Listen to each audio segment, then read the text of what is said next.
And thanks to At Home for joining us this hour. I would like to welcome you to Benson, Arizona. Benson, Arizona has about 5,000 people.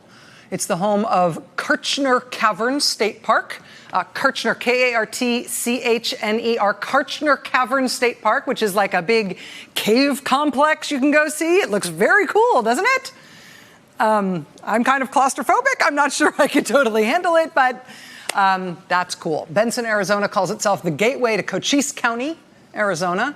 It was founded as a rail terminal for the Southern Pacific Railroad in the late 1800s. It still has a lot of pride in being a rail depot and in its railroad history. If you go to the website for the Benson, Arizona Visitor Center, as you are poking around on their website, you will note, if you look closely, that the cursor for your computer mouse has turned into a little locomotive engine. Look, as you are scrolling around the site, you no longer have like a little arrow or whatever. It's a little train. It's very cool. And if you go in person to the Benson, Arizona Visitor Center, there you can operate a real model train around 96 feet of track. You can use the controllers in the control room, and it's got a camera on the front of it. Very cool, right? So lots to recommend it. Benson, Arizona, a lovely looking little place. Again, population around 5,000 people. The owner of the Arizona Diamondbacks baseball team wants to build a new housing development in Benson, Arizona, which would be 28,000 homes. Think about that for a second. There are 5,000 people there now, but they want to put 28,000 houses into that town. Plus golf courses. Golf courses, plural. Multiple golf courses plus the 28,000 houses. And although Benson, Arizona is in a lovely little corner of that state, in Cochise County, Arizona, it's not like the most lush place on earth, right? For example, you think about what's necessary to keep a golf course, let alone multiple golf courses, watered and green. I mean, this is the desert plains of Arizona. Water is more valuable than the views. Water is more valuable than the open space. Water is more valuable than even the cool state park tourist attractions with the caves and the rollicking history of Southwestern rail depots. You know, water is everything. Where's the water going to come from to support 28,000 homes and multiple golf courses in a sleepy little town that right now has just 5,000 people in it? Nevertheless, the Arizona Diamondbacks owner, who is a big Republican Party donor, he has wanted to build this huge development in Benson, Arizona for a long time. The problem is the likely environmental impact of putting 28,000 houses plus multiple golf courses in this part of the state, in this little corner of the country that, as a matter of common sense, just might not be able to biologically sustain something like that. I mean, the worry about this development in particular has been that it would so tax the groundwater in that area of the desert plains that it would considerably shrink the nearby precious San Pedro River. And if you did that to the San Pedro River, that would have an impact on all sorts of environmental concerns, including a whole bunch of threatened and endangered species, which are protected by the federal government. And part of the reason we know about those worries surrounding that proposed housing development and Gulf development, part of the reason we know about it is that in October of 2016, a month before the 2016 presidential election, the field supervisor for Arizona at the Fish and Wildlife Service made a decision about this gigantic proposed housing and golf development in Benson, Arizona, this development that was being pursued by the guy who owns that Major League Baseball team. The field supervisor at the Fish and Wildlife Service announced his decision, which was basically that this whole proposal was going to need a lot more detailed environmental scrutiny before it could go ahead, before it could get anywhere near receiving the necessary permits that would allow the developer to build this absolutely gigantic thing out there in the desert. The field supervisor's quote was based on, the field supervisor's report was based on the science, based on the protocols of the Fish and Wildlife Service. But its bottom line was pretty simple. Quote, direct and indirect effects to threatened and endangered species are reasonably certain to occur. And so we need more scrutiny before we're going to allow this to happen. So that was October 2016. Then a funny thing happened the following month, which was November 2016, and that is that Donald Trump won the presidential election in November 2016. And that Arizona Diamondbacks owner, who wants to pile these 28,000 homes and multiple golf courses into Little Benson, Arizona, it turns out he gave quite a lot of money to support the Trump presidential effort. He was named, for example, as an official sponsor of the Camouflage and Cufflinks fundraiser, which was timed to coincide with the Trump inaugural. That camo and cufflinks event, hats and boots welcome. It was originally supposed to be hosted by President Trump's two eldest sons. That was before ethics officials noticed that technically was selling access to the president and his family in exchange for money. And so maybe Don Jr. and Eric shouldn't come to that event. But the Arizona Diamondbacks guy, that was fine. Now, this decision in Arizona about the little town of Benson and the mammoth proposed housing development that would something like septuple the size of the town plus all the golf courses. I mean, when Trump was elected, remember, this was done. The month before Trump got elected, there was a decision made that there was going to have to be lots more environmental scrutiny, lots more looking at this before any permit would be proceeded toward, right? And this was a decision to make about land in Arizona. And the Fish and Wildlife Service, which is part of the Interior Department, they weighed in at the field supervisor level. They got a decision. You're going to need to do months more scrutiny, lots more assessment about the environmental impact of this thing. The federal government has made its decision. But not long after Trump was sworn in the summer of 2017, a number of things happened to change the course of events. And this has been pieced together by some really brilliant journalism, starting with the Arizona Daily Star. And their initial work on this, very good work on this, was picked up and advanced ultimately by the Associated Press at the national level. And then CNN has also done some additional very good work advancing this story themselves. And what we have learned from all that very good reporting is that in August 2017, the number 2 guy in the Interior Department under Trump, a guy named David Bernhardt, he had been an oil company and mining company lobbyist who Trump gave the number 2 job at the Interior Department. In August 2017, we now know that he, David Bernhardt, took a secret meeting at a Montana hunting lodge with the owner of the Arizona Diamondbacks, with this major Trump donor who wanted to build that big development in Arizona. And I say this was a secret meeting because David Bernhardt is the number 2 official in this federal agency. So his calendar, the list of people who he meets with is a matter of public record. It's subject to requests under the Freedom of Information Act. This particular meeting, though, when he met the Diamondbacks owner at this hunting lodge, that was left off his official calendar. Nevertheless, thank you, journalism, it was turned up that meeting took place. The company run by the Diamondbacks owner ultimately confirmed that, yes, the meeting happened. They have also admitted that what they talked about at that meeting was, of course, that big housing development and golf course development that this guy wanted to build in Benson, Arizona, the one where he had just been told right before the election that it wasn't going to happen. That more environmental work needed to be done before he could get the permit to go ahead because the scientists in the federal government looked at it and said, there really might not be enough water there to do this. You could really end up screwing that whole part of the state, that whole part of the country, if you do it. He'd already received the no from the federal government, gives tons of money to support Trump, takes a secret meeting with the number 2 guy at Trump's Interior Department. So that meeting takes place the summer of 2017 at a hunting lodge in Montana. It's left off the calendar of the number 2 guy at the Interior Department. They talk about the development. Then, wouldn't you know it, what happens next is that the field supervisor in Arizona for the Fish and Wildlife Service, the guy who had made the determination that there couldn't be a permit for this big development, that there were big environmental concerns that needed to be sorted out, he got himself an alarming phone call. According to the Arizona Daily Star, that Fish and Wildlife supervisor says he got a call from Interior Department headquarters, somebody who he knew who worked at the D.C. headquarters of the agency, a lawyer at the agency, told him that she had received word from a higher-up at the agency that he needed to change his stance on the permit for that development, quote, if he knew what was good for him. It would later emerge, as reporters from CNN and the Arizona Daily Star put this together, that right before that call and right after that call, the lawyer at the Interior Department who called the field supervisor in Arizona and told him he needed to change his mind on that permit, right before her call and right after her call, she personally was paid a visit by David Bernhardt, by the number 2 official at the whole agency, the guy who had taken the secret meeting with the Trump donor who wanted that development and wanted his permit to do it. So that lawyer at the Interior Department gets paid a visit by the number 2 guy in the agency. Right after that visit she gets from him that day, right after, she picks up the phone and calls the field supervisor in Arizona and tells him, hey, someone high up at the agency wants you to change this or else. Then after she places that call to the field supervisor guy, then once again she checks back in with Bernhardt, meets with him again.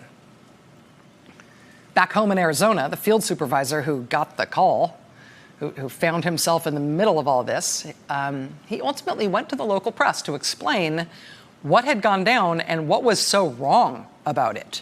He told the Daily Star that he, quote, got rolled. He said that the political pressure that he experienced in this instance was the first he ever experienced in 34 years with the federal government, including 29 years with the Wildlife Service under 5 different presidents going back to President George H.W. Bush. This is not business as usual. This has never been done before in his career, but it happened now that Trump's in office, happened now that David Bernhardt's at the head of the Interior Department. Under that kind of pressure, something he had never experienced before, that supervisor from the Fish and Wildlife Service, he did reverse his previous call to instead say, okay, maybe the permits are okay. He was told to do that, and he did so. Soon thereafter, he resigned from the service, and soon after that, he started talking to the local press to basically confess and to explain what happened. David Bernhardt, the number 2 official at the Interior Department, the guy who seems to have engineered this pressure or been involved in this pressure on behalf of this big Trump donor, he has since been promoted to run the whole Department of the Interior. He is no longer the number 2 guy at the agency. He's now in the cabinet as Secretary of the Interior. See, there was an opening for him to take that job because the previous Trump Secretary of the Interior, Ryan Zinke, remember, he had to resign after it emerged that he was under criminal investigation for his own corruption scandals while running Trump's Interior Department. So he had to go because of the criminal investigations into his corruption. That's how Bernhardt got kicked upstairs into the cabinet secretary job he now enjoys. Only the best people. Well, now David Bernhardt's actions around Little Benson, Arizona, and this major Trump donor who wants his development there and screw the river, screw the science, I want it. Now David Bernhardt's actions in this little after-school special, right? Like, which could be titled Corruption for Dummies, this little tableau vivant explaining how the Trump administration is more than happy to mess up basically anyone and anything as long as it helps their friends and donors. This little paragon of how corruption works. Now, David Bernhardt's actions are being investigated by Congress, by the House Committee on Natural Resources, which is the oversight committee in this part of the federal government. It is chaired by Congressman Raul Grijalva, who is from Arizona, and who knows these things, and who has proclaimed himself to be mystified as to why the number 2 official at the Interior Department might have been interested and personally involved in the permitting decisions on this one land deal in Arizona if it wasn't just to help out a Trump donor with something hugely remunerative that he otherwise should have been blocked from doing for the good of the country. And now, also this week, that same official, Interior Secretary David Bernhardt, the oil company and mining company lobbyist who President Trump entrusted to shepherd America's public lands. He has now just announced plans to move a whole big swath of his agency, to move the Bureau of Land Management out of Interior Department headquarters, out of Washington. Specifically, he's just announced that he's telling the employees of that agency that they need to move out of D.C. and into Western Colorado, right near his hometown. Should be a boom for that part of, this is the part of the Interior Department that oversees the use of federal lands. Presumably employees of that agency will now be given the same ultimatum that was just given to all the scientists at USDA, right? Presumably they'll be told that they could uproot and move their families to Colorado on no notice, or they could choose door number 2, which is you are now fired. That's the trick they just this week played on the scientists at USDA, who were told just this week that they had to decide by Monday night if they wanted to either be fired or move immediately to Missouri. Never mind the hardships. An employee who's struggling with MS and dealing with serious medical treatment issues for MS was told that is not a hardship that would be considered to keep that employee off the roster of those who are moving. An employee who's in the middle of chemotherapy was told by USDA that that was not a hardship that would result in the agency taking that person, taking that scientist off the list of people who are being forcibly moved, or you move your job. They're doing that with the scientists at the USDA right now. Now they are trying it with the Bureau of Land Management under Interior Secretary David Bernhardt, who is also now under investigation by Congress for appearing to intervene to reverse the permitting process for a big land development in Little Benson, Arizona, on behalf of a major Trump donor who he met with secretly and off the books. And Congressman Raul Grijalva and his committee are on that. They are on that, this David Bernhardt scandal and this Arizona Diamondbacks owner, Trump donor, housing development scandal. They are on it. They are investigating. And on the USDA and the destruction of the science function of that agency, Democrats in Congress, particularly in the Senate, have been pounding away on that too. You basically gave 547 employees 30 days to decide if they were going to move halfway across the country and take their families. This is not a relocation. It's a demolition. Catherine Green is unable to relocate to Kansas City. Catherine Green expects most of the institutional knowledge on organic agriculture will be lost when she is forced to retire. For what? It's still unclear to me what problem the USDA is trying to solve with this move. Do you truly believe that you're not going to lose significant expertise in areas of research, agricultural research, Dr. Hutchinson, with this move? Of course they know they're going to lose specific expertise. Of course they do. That's the point. Hollow out these agencies. As Senator Stabenow put it, let's demolish these agencies. These agencies do inconvenient things. They do science. But here's the thing, and we're going to talk with Senator Amy Klobuchar, who you just saw there at the end. We're going to talk with her about this and lots more in just a minute. She just found out what her place is going to be on the 2 debate stages that CNN just announced for the end of this month. There's a lot to talk to Senator Klobuchar about. But you know what? In general, in the news right now, I would just say this. There's a lot going on. There's a lot to focus on, right? I mean, this was the rotunda at the Senate office building today when dozens of nuns and Catholic clergy and other Catholic faith leaders were arrested today while they prayed, holding pictures of kids who have died in the custody of the Trump administration at the border. And the Homeland Security Secretary tried to justify to Congress today that, yes, they are still taking kids away from their families. He tried to make the case for why that's okay. And the president's old friend Jeffrey Epstein got denied bail ahead of his trial on child sex trafficking charges today. And we got new documents today showing the president's personal involvement in the campaign finance felonies that sent his lawyer to federal prison and that helped get him elected. And of course, today the country continues to be convulsed and confounded and rattled by the president telling female minority members of Congress to go back where they came from, calling them un-American and anti-American. Last night, the country shocked, I think it's fair to say, shocked by the president presiding proudly over the almost all-white crowd at his rally last night in the South, shouting, "Send her back, as he shouted invective about a Muslim congresswoman and how she must hate America. I mean, there's a lot going on. But there's no law that says you have to follow the bouncing ball. There's no law that says you have to do and think and feel and focus on subjects of the president's choosing. To the extent that the country's outrage and horror is being deliberately stoked right now by the president to keep us focused on his outrageous behavior because he thinks that's good for him, because he thinks that's better for him politically than if we're talking about anything else. I will just say, now more than ever, watch what they do, not what they say. I mean, now more than ever, there's a lot of news out there, and there's a lot of stuff the Trump administration is not only doing, in some cases they're getting caught for it. Do not play requests. Do not be manipulated. Watch what they do. Ignore what they say. I mean, we're going to look back one day at this time in this presidency and be astonished at what they were doing. We will all want to answer for what we were doing, too, and the fact that we were paying attention, and not always to what they wanted us to. Lots to come tonight. Stay with us. Hey there, I'm Chris Hayes from MSNBC. Thanks for watching MSNBC on YouTube. If you want to keep up to date with the videos we're putting out, you can click subscribe just below me, or click over on this list to see lots of other great videos.